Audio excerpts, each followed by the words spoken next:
شروع اللہ کے پاک نام سے جس نے اس دنیا کو ہمارے لیے مسخر فرمایا۔ درود بر آقا نامدار حضرت محمد مصطفیٰ صلی اللہ علیہ وآلہ وسلم اور ان کی آل پر۔ کبھی سوچا ہے کہ وہ راز کیا ہے جو ہر حکمت کے پیچھے چھپا ہے؟ ایک ایسا سبق جو اکثر ہم نظر انداز کر دیتے ہیں، لیکن اہل علم اور اہل دانش اس راز کو ہمیشہ اپنائے رکھتے ہیں۔ کہتے ہیں کہ حضرت لقمان حکیم سے کسی نے پوچھا، اے لقمان، آپ کی حکمت کا راز کیا ہے؟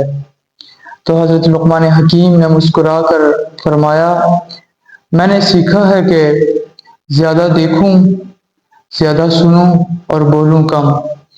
حضرت لقمان حکیم نے کیوں فرمایا کہ کم بولو، یہ میں ویڈیو کے آخر میں بتاتا ہوں۔ اب آپ سوچیں کہ اللہ نے ہمیں دو آنکھیں دی ہیں دیکھنے کے لیے، دو کان دیے ہیں سننے کے لیے، اور بس ایک زبان، آخر کیوں؟ تو حضرت لقمان حکیم نے اس لیے فرمایا تھا کہ بولو کم، کیونکہ جو زبان سے نکلتا ہے، جو الفاظ ہم زبان سے ادا کرتے ہیں یا کہتے ہیں، وہ کبھی واپس نہیں آتے۔